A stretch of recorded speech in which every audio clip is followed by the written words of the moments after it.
Welcome back. Kids and screens. A lot of parents say that they're losing that battle to moderate their tech usage. That's right, and some are now spending thousands of dollars trying to get their children offline. Fox 5's Duarte Geraldino has the story. The screen addiction ran away from us. Stephanie and Peter Kakras say everything changed when their sons started using screens to escape real-life stress. When our oldest was about 15 years old, they had a screen time addiction, and they were using it because they were getting bullied at school in the physical world, not the digital world, and it was their coping mechanism to deal with their mental health issues. More and more parents say controlling screen time is becoming a daily fight. A Pew study found most parents set rules, but many admit they can't consistently stick to them. Kids can get a high sense of reward, right, from screen time. It's quick. They have full control over what they watch. Those things can be addictive. Dr. Nava Stilton is a psychology professor at Marymount Manhattan College. She says parents should think about screens the same way they think about anything addictive. They need to be thoughtful about what content and dosage their kids are watching. I think there need to be tech-free zones in the home. I think we need to ensure that parents are modeling good tech behaviors themselves for children. For Stephanie and Peter, their struggle pushed them to create an app called Screen Coach. It rewards kids for doing chores, homework, reading, or getting outside instead of arguing about screen time every night. Screen Coach is effectively like a personal trainer. It will block or allow apps on devices across iPhone, Android, Mac, or Windows when the kids are not allowed to use devices, and then they can do things to earn screen time. According to the American Academy of Pediatrics, a small amount of screen time is fine, but the limit depends on age. Kids 3 to 5 years old should have around 30 to 45 minutes of high-quality educational content. Older children can have an hour to an hour and a half a day, but only if they're still sleeping well, staying active, reading, and spending time with friends in the real world. Duarte Geraldino, Fox 5 News. Yeah, it's A so little tough. glimpse into the future. I know. I mean, mine's only 5. We've kept her off it, but you give them for like a minute, and it's all they want. It's addicting. It's so addictive. It is, as we well know as adults. All right, let's go, Nick, now for a look at the forecast. That was my next question. Yeah. Do they have a Scroll program time. like that for adults? Yeah, exactly. That's right. You shouldn't get too judgmental about the kids, right, Nick? Oh, exactly. You know, he who casts the stone or something. How does that expression go? Yeah. Yes. Okay. Well, listen, we're talking about chilly weather in our forecast again tonight, and the wind is still a bit gusty, but not like as bad as it was earlier on in the day. It's mainly a clear sky overhead, but look at the temperatures today. You know, again, on the cooler side, actually our high was 44, 37 the low, and 54, 42. That's the average now for this time of the year. So again, way below the average mark. 71.19 in the records department, now at 40 with a west wind at 12. This is still a bit breezy as we'll look in just a moment. Humidity is still pretty dry. Hey, good pressure reading there. It's rising rapidly. That's what the double R means at 29.96. High pressures building up from the southwest coming into our neighborhood. But the temperature's heading down. We're 34 there at Sullivan County, high 30s Sussex to White Plains, and then it's about 40 or just above everywhere else. And we're finding that west wind, again, much less than earlier, averaging more so about the 10 to 15 mile per hour range, but still those gusts are pushing 20, 25, gusting 28 at Newark. That's going to be pretty much the story for a chunk of the night, and not as much wind coming up here for tomorrow. But it is making it feel like it's in the low 30s in most areas, so wind chill definitely a bit of a factor out there tonight. Again, here are the highs: 44 city up towards the Hudson Valley, high 40s there, Newark to Islip, but it didn't get out of the 30s in parts of upstate New York there. Albany, Rochester, 38, 39 respectively. Same for State College. Then 50-degree weather, Washington, D.C., Southward, even picking up 60s down into the Carolinas, back to Nashville, 40s to 50s, Detroit down towards Columbus and Indianapolis. All right, there's, again, our satellite view. Still a couple of streamers coming off the lake, but notice they're not coming our way. We're in this little clear patch. It will stay mainly clear as the night goes along. We again have that little ridge of high pressure that's built on in. And in between that high and that low was that strong west-northwesterly wind. This is the system that we're keeping an eye on, and it is going to be diving quickly south and eastward, and we're right on the northern fringe of that, it looks like, for tomorrow night, late on into the first part of Wednesday. It could bring some rain into the area, particularly New York City on southward, maybe even a little snow mixing in over the farther northern suburbs. We'll have to see how that moves. Only 40s, though, for highs in the Great Lakes region today. You got to go down to Miami to find 82-degree weather, but Atlanta was at 70. We had 80s, high 80s even across Texas, 60 Denver, 50s Seattle, Salt Lake City towards Portland, Oregon, 60s LA. All right, futurecast again overnight. We're going to get down into the upper 20s to lower 30s, mainly clear. We'll have sunshine coming up to give into clouds. And again, that rain could come in by later tomorrow night. And that northern fringe might be a little bit of snow, so that's something we'll keep an eye on. Low in the cities, 36, 47 tomorrow. Clouds arrive. Nighttime rain gets out Wednesday morning, 47. Not bad on Thursday, except for a fair amount of clouds. Rain for Friday, back in the 50s, though. That'll last into Saturday morning, and then we're dry Sunday and Monday. Steve? Well, all right, thanks, Nick. Senator Schumer announcing a push to pass the America the Beautiful Act. It would bolster funding for historic sites and restore the funds that previously gave more than $6 million toward improvements at Saratoga National Historic Park. Schumer urging Congress to support the legislation after funding for the battlefield and other historic sites expired at the end of September. This park and many others still need millions in repairs.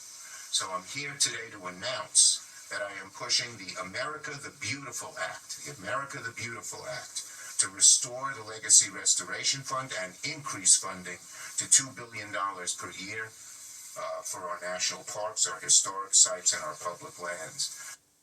And as we approach America's 250th anniversary, Schumer says it's important to preserve our national historic parks. Well, America 250 and the White House Historical Association unveiled an official ornament celebrating the nation's 250th anniversary.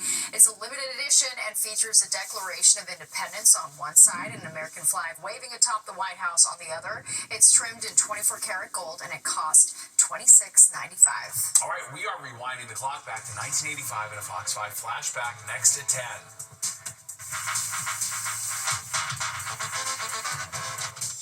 The iconic dancing figures of Keith Haring finding a new audience 40 years later, where you can see sections of one of his most iconic works of art now on display. Portions of a famous mural by artist Keith Haring now on display at a gallery in Chinatown. The giant FDR Drive mural spans some 300 feet along the highway. Here's a flashback from 1985 when the mural was still fully standing.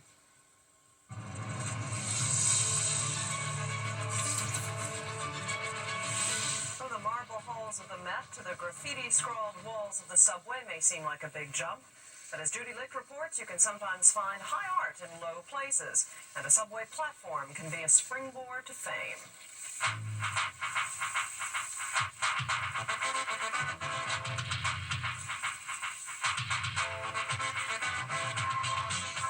His figures dance, prance.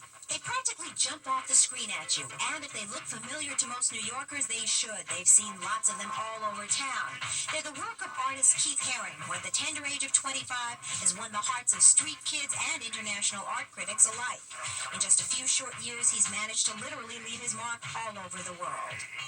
Actually, Haring started right here in the streets and subways of New York City. In fact, if you've ever driven by FDR Drive and 90th Street, you've already seen Keith Haring's work. He's painted an entire panel on that highway, one of his many public works. If you've ridden on the subways, you've seen the drawings he does. Some call it graffiti, now it's called art. Keith is careful only to draw on the blank advertising boards, not the trains themselves. He started doing the drawings soon after he arrived in New York when he was a student at the School of Visual Arts. But why? Because it was there, really, because the empty black panels were there, and it seemed like it would be much better if it had a drawing art than if it was empty. And I think partly from seeing the amount of beautiful trains in 78 and 79 that were in the subway. I mean, at that time, graffiti in New York was really at a peak, and I think that was also a main source of inspiration. Keith has received a number of summonses. Most of the time, though, the police let him go free. Many of them say they like his work. It was in the subways that Keith was discovered. A book about his work has just come out called Art in Transit. And by 1982, there were gallery shows which drew international acclaim. Articles about him are in art magazines throughout the world. Haring has done a cover for Vanity Fair, record albums, even the sets for ballets. His canvases now fetch up to $20,000. He gives away T-shirts, buttons, stickers, and cards for free. He's been called the Andy Warhol of the 80s. To be compared to Andy is a compliment. I don't know that I'll have the impact that Andy had in the 60s, but I think that in a lot of ways we're dealing with similar kind of concerns, which are making art more more accessible and just breaking down the boundaries between what art is and where art starts and stops. In spite of all his newfound success, Keith still hits the subways, a kind of artistic Robin Hood. He sells to the rich in order to draw for those of us who aren't. Art used to be a much more normal thing and part of everyday life instead of separated and put up on a pedestal and separated from the mass culture or popular culture. And I think that people can appreciate and need to have art as a more daily part of their life and not something that is reserved for intellectuals or only, people that can afford it or something. Enough people certainly have afforded it, so much so his style has been ripped off everywhere from London to Hong Kong, so he's decided to do something about it this spring. That's when he's planning to open a brand new store on Lafayette Street, selling everything from his buttons to his t-shirts to his prints, making Keith probably the first New York artist ever to have his own store. Judy Lick, Channel 5 News. Wow, so fascinating. Well, it's been called the Oscars of Fashion, and now we know the theme of next year's Met Gala. The 2026 theme is costume art. It aims to pair garments with objects throughout the museum to show how fashion is intertwined with art forms. The CEO and director of the Met says the exhibit draws inspiration from the human body, and as always, the Met Gala is on the first Monday in May, which is May 4th. All right, well, there's more of the 10 o'clock news straight ahead. But first, a preview of Good Night New York. Well, it may still be November, but the Vessel in Hudson Yards is getting into the holiday spirit. Tonight it hosted its first ever holiday lighting ceremony. That celebration marks the start of Shine Bright at Hudson Yards. That's the annual tradition of turning the neighborhood into a sea of twinkling lights. Approximately 2 million lights were installed all over the complex. Gorgeous, as you see there. Very so nice. So pretty. All right, let's check in with Nick. Feels like Christmas outside. Yeah, and all we gotta do is add a little snowflakes to the mix. You may see some of those in the northern suburbs later tomorrow night, early Wednesday, but it's just a mainly clear sky tonight. Upper 20s to lower 30s, most areas in the northern and western suburbs, mid 30s around town. Tomorrow, sun in the morning gives into clouds, so the temperature's still below average, only mid to upper 40s. Again, rain, city on south tomorrow night, maybe a little snow mix in the northern suburbs. We'll see how that plays out. All right, looks good. Nick, thank you, and don't go anywhere. Good Night New York with Crystal Young and Brian Christopher is next, and you do not want to miss that. Okay, that does it for us tonight. If you missed any part of the 10 o'clock news, you can always catch an encore on our free streaming app, Fox Local. Have a great night. We'll see you tomorrow.